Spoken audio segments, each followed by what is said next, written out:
Hi everyone, today I'm going to read out of Ecclesiastes chapter 2. And it says, I said to myself, come now, I will test you with pleasure, to find out what is good. But that also proved to be meaningless. Laughter, I said, is madness. And what does pleasure accomplish? I tried cheering myself with wine, and embracing follies, my mind still guiding me with wisdom. I wanted to see what was good for people to do under the heaven. During the few days of their lives, I undertook great projects. I built a house for myself and planted vineyards. I made gardens and parks and planted all kinds of fruit trees in them. I made reservoirs to water grows and flourishing trees. I brought males and female singers. I had other slaves who were born in my house. I also owned more herds of flocks than anyone in Jerusalem. Before me, I amassed silver and gold for myself and treasured the king of kings and province. I acquired males and female singers and harmonies. As well as the light of a man's heart.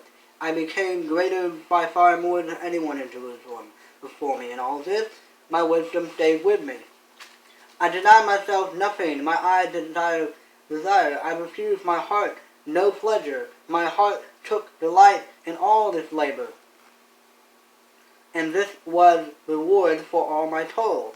Yet when I surveyed all that my hands had done and what I had told to achieve, everything was meaningless. A chasing after the wind, nothing was gained under the sun. Then I turned my thoughts to consider wisdom, and also madness and folly. When I more can the king's successor do than what had already been done, I saw that wisdom is better than folly, just as a light was better than darkness.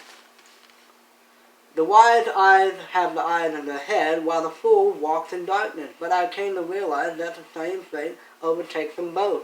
Then I said to myself, the fate of the fool will overtake me also. Then what do I do gain being wise? I said to myself. This too is meaningless.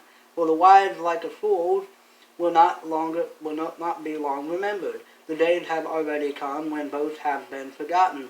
Like the fools, the wise too must die. The toil is meaningless. I hated life, because the work that I had done under the sun was grievous to me. All of it is meaningless. Chasing after the wind, I hated all the things I had toiled for under the sun, because I must leave them to the ones who can come after me. And who knows whether that person will be wise or foolish, yet they will have to control over all fruits of my toil, into which I have poured my efforts and skill under the sun. This too is meaningless. So my heart began to despair over all my toilsome labors under the sun, for a person may labor with wisdom, knowledge, and skill, and they must leave and all they own to another, and who has not toiled for it. This too is meaningless. And the great misfortune, what do people get for all this toil and anxious striving with which they labor under the sun? And all their days their works is grief and pain, even at night their mind do not rest. This too is meaningless. A person can do nothing better than to eat and drink and to find satisfaction in their own toil. This too I see is from the hand of God, for without Him who can eat or find that enjoyment to the person who pleases Him. God gives wisdom and knowledge and happiness, but to the sinner He gives tax and gathering and storing up wealth to the hand and over to the one who pleases God. This too is meaningless and chasing after the wind. All this means is that in difficulties all around you. For example, the more you know, the more imperfection you see around you. The more you observe, the more evil becomes evident. As you set out with Solomon to find meaning of life, you must be ready to feel more, think more, question more, hurt more, and do more? Are you ready to pay that price for wisdom? Solomon highlights two kinds of wisdom in the book of Ecclesiastes. One, human knowledge is reasoning or philosophy, and two, the wisdom that comes from God is the verses Solomon is talking about. Human knowledge that ignores God, only highlights our problems because it can't provide answers without God's eternal perspective and solution. Solomon conducted his search for life meaning as an experiment. He first tried pursuing pleasure. He undertook great projects, brought slaves and herds and flocks, amassed wealth and acquired singers, added many women to his harem, and became the greatest person in Jerusalem, but none of these gave him satisfaction. When I surveyed all that my hand had done and what I had told to achieve, everything was meaningless, chasing after the wind. Nothing was gained under the sun. Some of the pleasures Solomon thought were wrong, and some were worthy, but even the worthy pursuits were fertile. When he pursued them, and at the end, in themselves, we must look beyond our activity to the reason we do them, and the purpose they fulfill is your goal in life, to search for the meaning or search for the God who is the giver of meaning. Solomon had built a house and temples and kingdoms and a family. The see in 1 Kings chapter 3:11, and of course in the history they would all be ruined. In Psalm chapter 127 verse 1, Psalm wrote, "Unless the Lord build a house and builders labor in vain, unless the Lord watch over the cities and guards the sand which in vain." The book of Ecclesiastes is a part of Solomon's testimony to what happened with the kingdom, when the kingdom or any group of people forget God.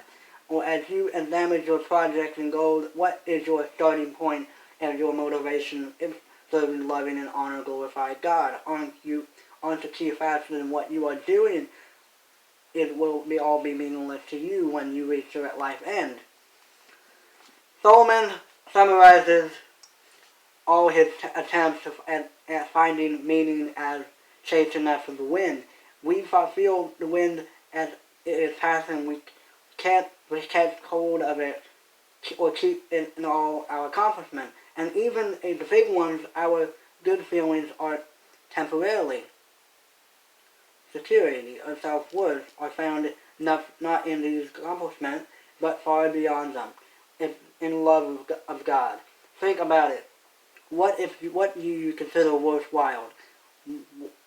Where you're placed in your time, energy, and money, will you one day look back and decide that this too was only chasing after the wind?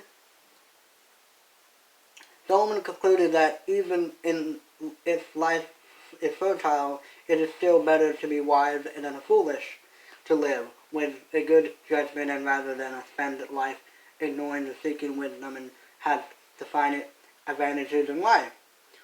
The wise person, however, will die like anyone else. This all thought causes Solomon to say that wisdom was beneficial in this life and is also ultimately fertile, so that there is something beyond wisdom that provides the answer in life. Deepest question, because we are limited in our understanding. It is a virtue that we come to know God, and who is infinite and all-knowing. Only He has the answer to life's deepest questions. These are the answers that point to our true purpose and meaning in life beyond. Solomon realizes that wisdom alone cannot bring eternal life. Wisdom, riches, and personal achievement matters very little after death, and everyone must die. We must build our lives, not perishable pursuits, but on a solid foundation, truth and meaning God has already constructed for us, which can only be found in living relationship with Him. Then even if everything we have is taken away, we still have God, who is all we really need anyway. This foundation is the only thing that will last forever, so we must make sure that our lives are attached to it. This is one of the main points of the book of Job, seen in edition of Job. The death is the ultimate equalizer in all people, no matter what they have attended in life. While this appeared to be true for earthly possessors, God makes it clear, as Solomon later points out in chapter 12, verse 14, that we will do here a great impact upon the eternal future. As a king, Solomon had everything that a person could want, but here he has said that he hated his life. What happened? He marvelously accomplishment had left him sore sour because he had pursued them as a means to personal satisfaction by itself, making us feel empty, partly because we are not alone in enjoyment we receive. What is your attitude about what you do if determine your goals? To satisfy mostly yourself. You will always feel empty and never satisfied, seeking one thing after another, as Solomon did. Truly contentment and satisfaction comes from serving God and others, and this is one of the controversial principles of how God's kingdom works, as opposed to how the world works, pouring itself out for the glory of God, and welfare and other actual fills you up with deep joy and contentment, becomes you and working for something great good beyond. Solomon continued to explain that working bears no lasting fruit.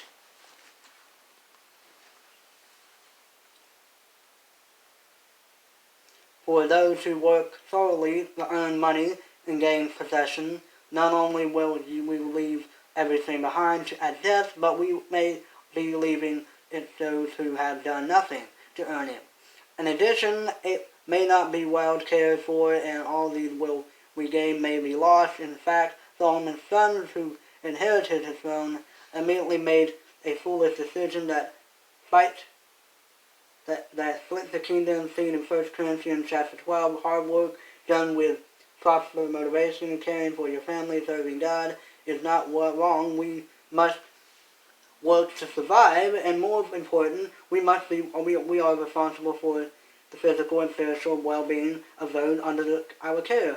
But the fruit of the hard work done only to satisfy ourselves will be passed on to those who may later lose or fall it all, such as the soul offer leads to grief, and while serving God leads to everlasting joy. Do you know the real reason you are working so hard? Is Solomon recommended we make life irresponsible parties? No, he is encouraging us to take pleasure in what we are doing now and enjoy the good things in life, because they come from God. Hence, true enjoyment in life comes from only as we follow God's guideline for living. Without Him, satisfaction cannot be found. Those who are really known how to enjoy life are the ones who take life each day as a gift from God, thanking Him for serving Him in it.